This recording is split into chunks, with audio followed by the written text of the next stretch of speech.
fin de semana, bienvenidos a Matus Le Gusta Leer. Hoy vamos a hacer el wrap-up de marzo, que estuvo interesante. Pasaron muchas cosas, digamos. Voy a poner esta pila un poco más aquí. Voy a empezar con todo lo que abandoné, porque abandoné 3 cosas. Lo primero que abandoné fue, ¿cómo se llama? The Black Hunger, de Nicholas Pollan. Este lo abandoné a, ya les digo cuánto, al 26%. ¿Por qué lo abandoné? Por varias razones. Mejor dicho, lo vengo arrastrando desde octubre del año pasado, porque lo cogí, digamos, para la Spooky Season, porque era una novela gótica de vampiros, queer, histórica, y como que tachaba muchas casillitas de esas que a uno le gustan, pero me agoté por varias razones. Uno, me agoté por la primera persona, porque yo no tengo problemas para leer un libro en el que se incluya la primera persona, pero esto es el personaje. Esto no es un spoiler, porque es la primera frase del libro, está capturado y está contándole sus torturadores todo. Y decide contarlo todo, con exceso de información y detalles. O sea, es que esto era como, o sea, me agoté de la cantidad de detalles y como que la trama no avanzara, sino en goticas. Y la visión colonial tampoco me pareció tan chévere y fue como, yo porque sigo arrastrando estos 6 meses después, como para qué. Entonces lo dejé ir. Lo segundo que lo abandoné al 40%, y esto es Ashes of the Sun de Django Wexler. Esto, si ustedes son fans de Star Wars, yo creo que esto les va a gustar mucho, porque esa es la influencia primaria de estas novelas, que son como sci-fantasy, como que se está narrado como una fantasía, pero que es como ciencia ficción, esos géneros limítrofes, como Star Wars, que es más fantasía que ciencia ficción, pero pues está ahí. Me parece muy juvenil como está narrado. Se supone que es una novela para adultos, pero me parece muy juvenil. Entonces el tono no me gustó. Y son 2 hermanos. Ella tiene como unos poderes y entonces se la llevan para entrenarla, y el hermano intenta interponerse y lo terminan desfigurando y él se vuelve un criminal. Entonces son como en donde están ellos dos como 10 años después, porque finalmente pues en algún momento han de coincidir, supongo, estoy segura, eso pasa. Pero al 40% no se habían ni siquiera acercado y no sé de qué va el libro. O sea, al 40% yo puedo decir, ella lleva una vida de tipo Jedi, luchando contra el mal, y él es un criminal buscando tesoros. Y ya, no hay trama. O sea, son las vidas de ellos dos, cada uno por su lado. Y fue como, ay no, qué perecita. Y el tercero que abandoné tristemente, porque lo tenía para el bingo de Reddit, es de Sylvie Cattrall, A Letter to the Luminous Deep. Y ese lo abandoné al 22%. La premisa es fantástica. Hay una mujer y un hombre que desaparecen, y la hermana de ella y el hermano de él empiezan a enviarse cartas, porque se dan cuenta que sus 2 hermanos, antes de desaparecer, habían empezado una correspondencia. Entonces son cartas entre los 2 desaparecidos y luego entre los 2 hermanos, intentando entender qué fue lo que pasó. Y además es un escenario como en un planeta al que llegaron a colonizar, y es casi todo agua. Entonces está la gente que vive en la única semicontinente que existe, y luego está la gente que vive flotante, y luego está la gente que vive bajo el agua. Y ese escenario me parecía buenísimo, y como el misterio de la desaparición de estas 2 personas, pero no tuve muchos problemas para distinguir las voces. Entonces me tocaba hacer mucho esfuerzo como en fijarme de esta carta de quién era, y a quién se la estaba escribiendo y en qué año se la estaba escribiendo, porque si no, no sabía quién estaba hablando. Y yo dije, no, y esto es el 22%, me falta todavía el 80% del libro. Y dije, no, lo siento, me rindo, no es para mí. Y no, chao, pues se fue. Era una duología, pero pues hasta ahí llegamos. Listo. Luego empecé a buscar una nueva serie de Urban Fantasy y entonces descubrí a una autora que se llama Ava Marie Salinger, que la estaban recomendando mucho. Hay otro autor que no me acuerdo cómo se llama, de habla inglesa. Y fue como, bueno, intentémoslo con dos. Empecé con Fractured Souls, que es de ángeles y demonios, pero los personajes son muy OP, son muy overpowered, entonces no hay tensión alguna, o sea, como que se enfrentan a cualquier cosa y se cada vez son más poderosos y es como, ay, qué aburrimiento, o sea, no hay tensión, no hay nada. Entonces dije, con esa serie no voy a seguir. Y luego estaba su último lanzamiento que me parecía más interesante, que es The Mage and His Brute, que es de Gaslamp Fantasy, que esa me gusta más. Y es como, está bien, no es perfecto, pero puede ser más interesante. Y este es el primero, todavía no ha salido el segundo. Entonces fue como, bueno, tengo tiempo de ir encontrando el reemplazo a mi serie, porque me quedan ya solo 2 libros de la otra serie que tengo. Y necesito encontrarle un reemplazo pronto. Pronto. Luego lo ilustrado. Entonces, vamos con, este entra un poco en la categoría, pero no está tan ilustrado. Estas son 100 maneras de que un gato, 100 maneras de que un gato eduque a su humano, de Celia Haddon. Y entonces son snippets, ¿sí? Es como cuando te esté consintiendo y dale amor, amor, amor, y después muérdelo, para que sepa que tiene que tener límites. Llora por la comida y cosas así. Es súper divertido, pero les juro que a este momento de las 100 cosas no recuerdo ninguna. O sea, entra por un oído y sale por el otro. A diferencia de esta belleza, que se llama La conquista de los gatos. Y entonces los gatos son enviados porque en el Génesis se hizo el gato. Y entonces el gato pues es enviado a conquistar a los humanos. Y esto está de verdad bellísimamente ilustrado. Y entonces es como los gatos dominan el mundo. Y como lo han logrado a través de las diferentes culturas. Y es muy divertido porque además rompe la cuarta pared todo el tiempo. Y las ilustraciones son vibrantes, en grandes colores. Esto es de un ilustrador chileno que se llama Alberto Montt. Y se los recomiendo muchísimo. Es bello, además, bello. O sea, las ilustraciones son hermosas, están bien hechas. Y en muy buenos colores, es una cosa muy divertida. Y lo último que le he ilustrado este mes es el primer tomo de Aster of Pan de Marwan. Esto es un Kickstarter que yo pagué. Y pues es absolutamente increíble. Esto está ilustrado en acuarela. Y es a la vez la cosa más ridícula y más seria que uno puede encontrarse. Entonces, esto es post-apocalíptico, ¿sí? Hay zonas que todavía son radioactivas y ha habido como unos florecimientos de unos asentamientos humanos alrededor de... Pero Aster no hace parte de esa región. Aster llegó aquí como Moisés, como un bebé flotando en las aguas, y nunca la han aceptado de verdad como una persona local. Entonces es un outcast, pues, como en su cultura. Pero llegan unos invasores y la manera de defenderse es en un campeonato de ponchados. Eso de que uno tira la pelota y le para pegarle al otro y lo saca. O sea, que son grupos de personas que se empiezan a tirar una pelota para golpearse y van saliendo los que les pega la pelota.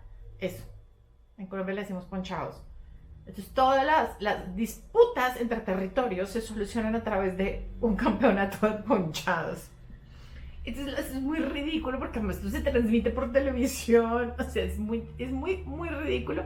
Pero es una gran estrategia para hablar de los migrantes, de los recursos, de la destrucción del medio ambiente, de lo que pasa con otros seres humanos. Y Aster salió hecha un genio para el juego de ponchados, entonces pues la terminan adoptando pues para que defienda la identidad nacional.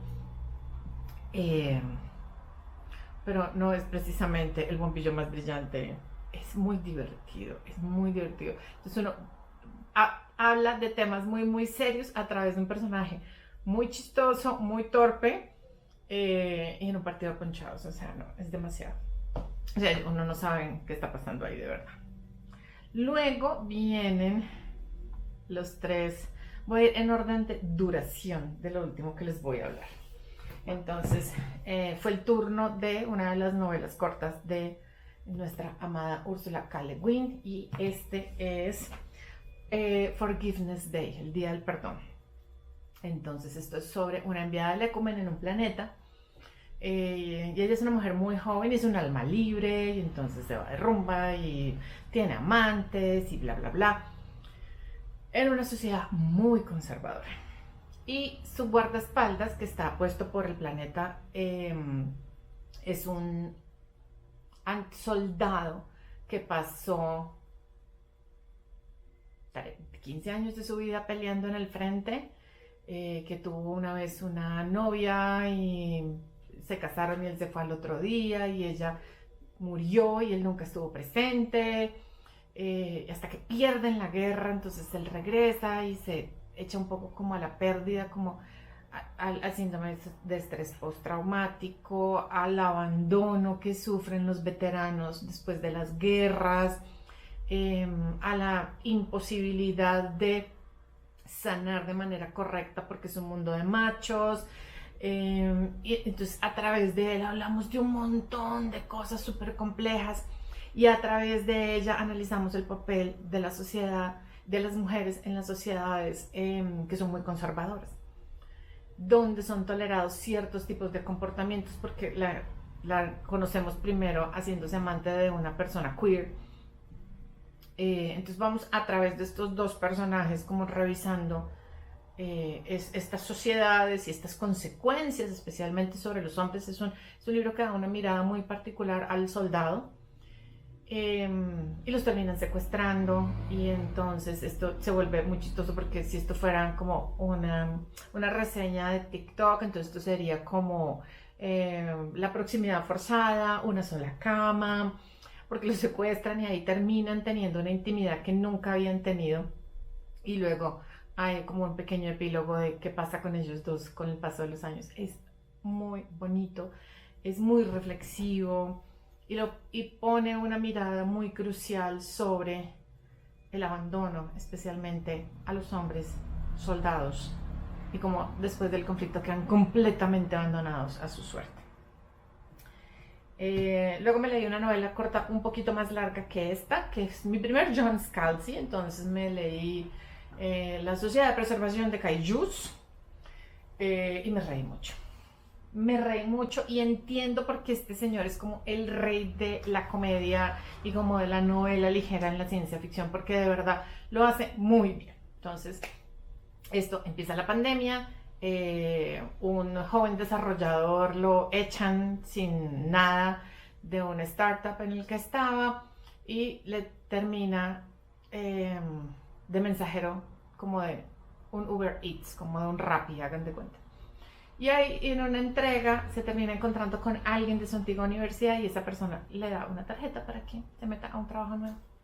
Y hay como un rift en la realidad, y hay un otro lado en el que los kaijus son reales, y ellos son la Sociedad de Preservación de Kaijus. Y entonces esto se vuelve una discusión sobre la explotación ecológica, la preservación de animales, la gente que caza a esos animales que estás protegiendo, los ultra ricos y el desastre que son para este planeta, y cómo le puedes dar la mano a otro ser humano para sacarlo donde está. Está muy chévere, súper entretenido, se lee rapidísimo, y no será mi último John Scalzi claramente, porque de verdad yo me compré hace como un año un bundle donde estaba y me compré como 20 cosas de este señor. No me interesan en principio leerlas todas, tengo como una pequeña selección de lo que me interesa. Eh, y este fue mi primero, fue como un crimen de oportunidad. Entonces, mentiras, también lo hice para el bingo de Reddit. Y, y ya, estuvo muy bien, súper recomendado. Y por último, 5 estrellas, 10 estrellas, va a ser uno de mis mejores libros del año, sin duda alguna, El Emperador Goblin de Katherine Addison. Este libro está en español, voy a dejarles aquí la portada en español porque me parece preciosa. Maya es el cuarto hijo del emperador. Entonces esto es un mundo en el que hay elfos y goblins, pero no piensen en los elfos tipo Tolkien, así todos perfectos, bellos, no, como más goblinoides, como más como se pintaban los elfos antes, al estilo de Arthur Rackman, o a los ilustradores ingleses de finales del 19, comienzos del 20, que son como más goblinoides en ese sentido. Entonces los elfos son como blancos, de pelo blanco y ojos grises o azules, y los goblins son de ojos anaranjados, pelo negro y la piel más oscura, casi negra algunos. Y entonces cada uno vive como en su territorio, y entonces el emperador tuvo una esposa que era una mujer goblin, y de ahí nació Maya, pero el emperador casi que la mandó a la nada porque era un matrimonio político, y entonces Maya crece hasta los 8 años con su mamá hasta que ella muere, y entonces el emperador tiene un noble al que castigó por algo, y entonces lo manda aún más lejos con ese cuarto hijo, a la nada, donde no tenía que pensar en la existencia de ese hijo. Entonces Maya crece con una persona que lo está cuidando porque lo castigaron. Entonces no es precisamente un buen guardián, no es una persona amorosa, por el contrario, es una persona que ha maltratado mucho física y emocionalmente a Maya. Y de repente Maya descubre a los 18 años que su papá y sus 3 hermanos mayores estaban regresando de un evento, y estalló el dirigible en el que iban, y de repente Maya es el emperador. Entonces nosotros vamos con Maya en este proceso de empezar a entender esta corte, que es una corte súper rígida, llena de pomposidad, y entonces aquí esto se vuelve una cosa que parece como una novela rusa de corte. Entonces todo el mundo tiene 2 nombres, un diminutivo, tú te tienes que referir a fulanito porque es el hijo segundo de este, y esta muchacha tiene este adjetivo porque es la mujer. Esto es como me encanta a mí, novelas complejas, donde el mundo está girando a toda velocidad y uno está tratando de entender qué es lo que está pasando. Y lo que vamos viviendo con Maya es cómo él va tomando unas decisiones sobre sí mismo, ¿sí? Sobre el tipo de emperador que quiere ser, el tipo de persona que quiere ser, cuál es su relación con el poder, porque esto es vital, porque todo está atravesado por la relación con el poder, porque es que es el emperador. Entonces, él puede hacer lo que quiera, él puede mandar a matar a quien quiera, pero también tiene que descubrir qué fue lo que pasó con su padre y sus hermanos, empezar a encontrar gente que recuerda a su madre, pero además su madre no era cualquier persona, era una princesa del reino vecino. Entonces viene el abuelo a visitar al nieto que ahora es el emperador de este reino. Entonces el poder, el peso y el significado del poder son una cosa que se analiza a través de cada decisión que Maya va tomando en su vida. Y eso hace este libro una cosa muy potente, muy interesante, porque no se le escapa a esta señora un solo detalle a analizar, ¿sí? O sea, desde sanar las heridas hasta que se tiene que casar porque es el emperador y hay que tener descendientes ya. Entonces todo esto genera una marea, es una cosa como que a veces es arrebatadora la velocidad a la que están pasando las cosas y cómo él va construyendo una visión de sí mismo y del emperador que quiere ser. Y esto yo voy a releer este libro muchas veces en lo que me queda de vida, se los digo así, es un libro fantástico, es un libro cozy, sí, sí, eh, y que alimenta. O sea, de verdad es un libro precioso, precioso. Se los recomiendo muchísimo. Y ya, eso fue lo que me leí en marzo. Nos vemos pronto. Chao, ojalá leamos mucho. Adiós.